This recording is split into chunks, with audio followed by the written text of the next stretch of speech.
Megan and the Mystery of the Moving Rock. It's not like Fritz to stay out for 3 nights, Rahi said, snapping her crayon in two and throwing it across the room. Not like Fritz, Megan agreed. Someone must have taken him. She was helping Rahi look for her cat.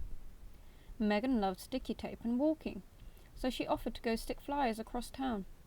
Our stray cat is also missing, Bahadur, the shopkeeper said. The cats in my street have gone missing too, Aishna said. Last I saw them playing by the rock. Where did you see the last rock?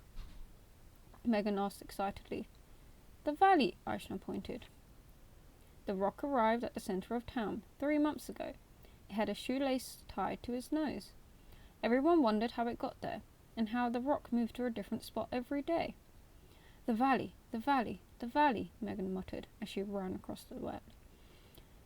The cats weren't stolen, they were playing with a shoestring tied to the rock's nose. When the rock moved to a new location, the cats followed it there. I have solved the mystery of the missing cats, Megan announced.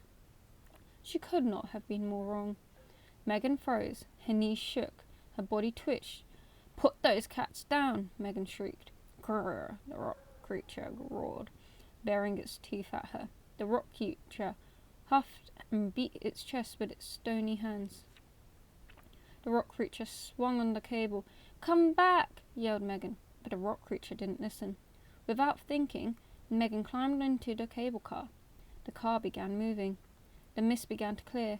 The ground below turned to lime green. The trees were puffy and purple. Birds were larger than airplanes. Fish swam in the clouds. Houses looked like they were rented out of dreams. But Megan didn't take her eyes off the rock creature. The rock creature plopped down in front of the cable line and ran. Megan elbowed her way through the crowd. Fritz! She yelled. The cat meowed back. At last the rock creature stopped. It coughed. It wheezed. It couldn't run any more. Give back those cats, Megan said. Growl! The monster roared. I won't let you hurt them, she yelled. The rock creature cuddled and purred. They purred and cuddled. Megan was confused.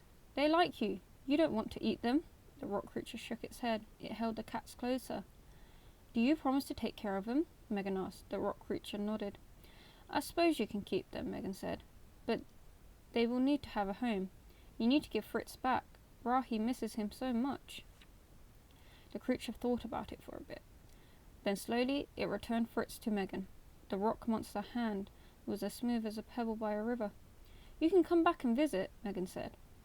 Now she had Fritz back, Megan looked around and found a strange new world.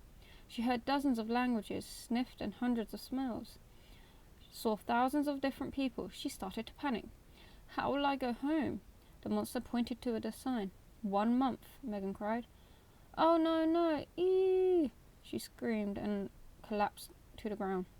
Megan watched the strange creatures gather in crowds. They grunted, slurped, laughed, coughed, blinked, smiled, waved and yawned at her. I want to go home, Megan sobbed. Fritz purred and the fur on his back sailed into the air like a fleet of dandelions. Megan watched the fur dance in the air, simmering like bubbles. She touched one and another and touched a few more. Megan began to calm down. Megan was still afraid and so was Fritz. But something in their hearts told them they would find a way home, even if it was many kilometers away. The end.